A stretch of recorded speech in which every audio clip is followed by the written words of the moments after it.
بالکل کچھ بھی نہیں، اور میرے خیال سے امی کی طبیعت بھی جو اس وقت وہ ہوئی وہ اسی اسٹریس میں کہ کہیں سے معلوم کرتے ہیں تو کوئی کہتا ہے کہ اس کو پریگننسی واقع ہو گئی تھی، جس کو چھپانے کے لیے جس کے اس میں یہ سارا ڈرامہ رچایا جا رہا ہے. کسی اور سے پوچھتے ہیں تو وہ کہتے ہیں کہ کینسر ہے. ہماری کونسلیٹ کہتی ہے کہ ان کے پاس ایک خط موجود ہے جس میں کینسر کا شبہ ظاہر کیا گیا ہے. لیکن اس کے لیے کیا ہے؟ میں نے تو ایک مطالبہ کیا تھا ان سب سے، جو میرے خیال سے کسی قسم کا کوئی ناجائز یا وہ نہیں تھا، وہ یہ کہ غیر جانبدارانہ انڈیپینڈنٹ امپارشل ڈاکٹرز کی ایک ٹیم، اس میں پریزن کا ڈاکٹر بھی شامل ہو اور مجھے بھی ایز اے ڈاکٹر شامل کر لیں، اور عافیہ کا معائنہ کریں. ہونا تو یہ چاہیے تھا ان لوگوں کو کہ اسے بیجا حفظ سے بیجا میں بند کیا ہوا ہے، ہمارے پاس واپس کرو، انسانی ہمدردی کی بنیاد پر ہی کر دو. اب تو اس کو کینسر بھی کر دیا ہے تم لوگوں نے، اب تو لیکن کسی قسم کا کوئی بھی جواب نہیں ملتا، کسی قسم کا کہ آخر وہ ہے کس حال میں. یہ پتا چلتا ہے پریزن کے اس میں سے کہ 6 مہینے کے لیے بالکل کمپلیٹ اس میں کر دیا کہ فون پہ بھی بات نہیں کر سکتے جو اجازت ملی. اچانک سے جب یہ چیزیں لیک ہونی شروع ہوئی اس کی صحت کی، تو اس کے فوراً بعد ہی یہ کرنا بہت زیادہ تشویش اور شک وہ کرتا ہے. بس یہی ہے ڈاکٹر صاحبہ، دعا گو ہیں سب. بہت شکریہ آپ نے ہم سے بات کی. دعا گو ہیں کہ اللہ تعالیٰ بس کسی بھی طرح ایک تو صحیح اطلاعات ہم تک پہنچیں کہ وہاں ہو کیا رہا ہے. یہ بڑی خوفناک خبر آپ نے سنائی ہے کہ یہ بھی کہا جا رہا ہے کہ وہ پریگننٹ ہو گئی ہے، تو اس کا مطلب یہ ہے کہ پھر اس کے ساتھ زیادتی ہوئی ہے، اور اگر ایسی کوئی اطلاع ہے تو پھر یہی ہے یہ جو وہاں پر جیل کے حکام ہیں انہوں نے کچھ ایسی حرکت کی ہے. اللہ تعالیٰ یہ خبر غلط ہو، اللہ سے یہی دعا کریں گے. لیکن بہرحال تشویش میں تو ہم سبھی مبتلا ہیں. ڈاکٹر صاحب، میں اپنی طرف سے ایک مرتبہ پھر یہ بات، کیونکہ ڈاکٹر صاحب ہمارے یہاں ایک بڑی بدقسمتی یہ ہے کہ ہم پریز نہیں کرتے، تعریف نہیں کرتے. آپ نے تو فرمایا، آپ کا فرض تھا، لیکن میں پھر ایک مرتبہ ذاتی طور پر آپ کا شکریہ ادا کرتا ہوں، آپ کا، جماعت اسلامی کا، اور آپ کا سنی اتحاد کونسل کا، خاص طور پر کہ جس طرح آپ لوگوں نے یہ مہم چلائی ڈاکٹر عافیہ کے لیے کہ اس مسئلے کو زندہ رکھا ہوا ہے. اللہ تعالیٰ آپ کو اس کا اجر دے. لیکن ایک سوال آپ سے ضرور کرنا چاہوں گا پروگرام ختم کرتے ہوئے. آج میں اخبار پڑھ رہا تھا تو انصار بردنی صاحب کا ایک اسٹیٹمنٹ تھا، انسانی حقوق کے وکیل ہیں. وہ فرماتے ہیں کہ کسی کے پاس کوئی شواہد ہیں کہ وہ کراچی سے گئی ہیں تو ہمیں بتائیں. تو پوری دنیا کو پتہ ہے کہ وہ کراچی سے گئی ہیں، تو انہوں نے ایسی بات کیوں کی ڈاکٹر صاحب؟ ایک طرف یہ پتہ چل رہا ہے کہ ڈاکٹر عافیہ کی وہ کیفیت ہے کہ کہیں غیرت کے مارے آدمی کرب کا اظہار کرتے ہوئے بھی ڈرنے لگتا ہے، اور کہیں یہ کیفیت بھی موجود ہے کہ ایسے بے درد لوگ بھی موجود ہیں جو حقائق کا سامنا کرنے سے کتراتے ہیں. میں نے پہلے بھی یہ بات کہی کہ شار فیصل تھانے میں سن 2003 کی ایک FIR موجود ہے، اور جس میں یہ بتایا گیا ہے کہ اس کے ساتھ کیا ہوا تھا، اس کو کس طرح اغوا کیا گیا.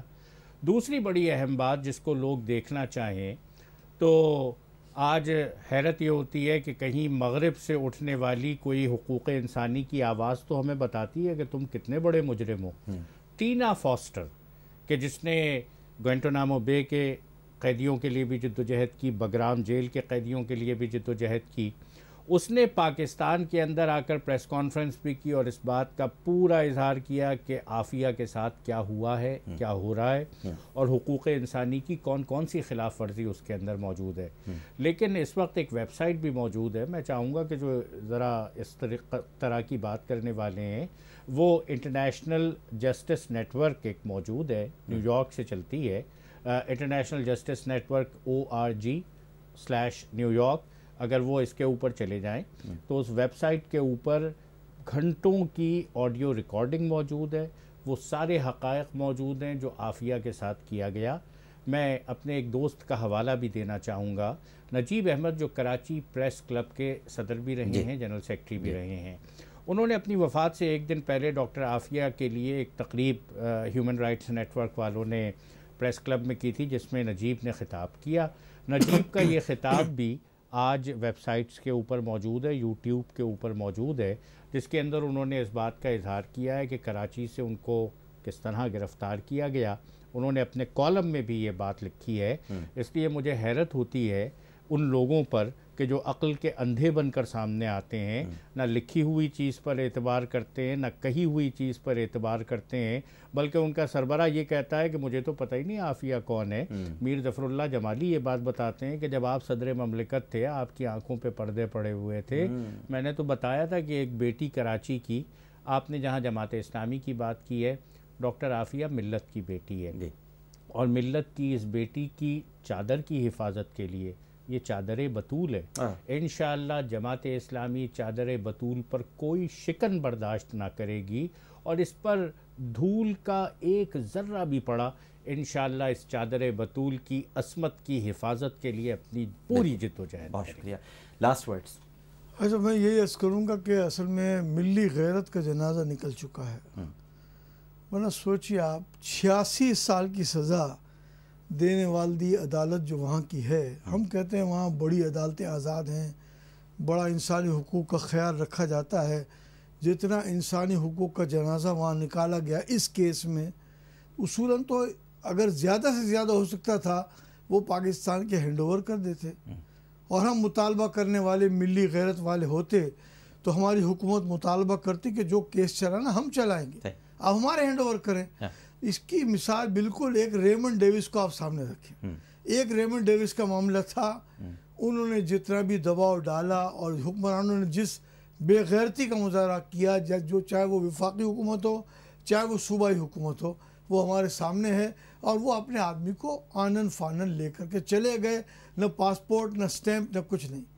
ظاہر ہے اس کے پیچھے ایک فورس تھی. پاسپورٹ ابھی بھی پنجاب حکومت کے پاس پڑا ہوا ہے, ابھی بھی پڑا ہوا ہے, دیکھ لیجیے پاسپورٹ یہاں رکھا ہوا ہے, اور اصولاً تو وداؤٹ امیگریشن کے مور کے کوئی جا نہیں سکتا, اور کوئی بعید نہیں کہ وہ جج بھی اسی طیارے میں واپس وہاں باہر چلا گیا ہو.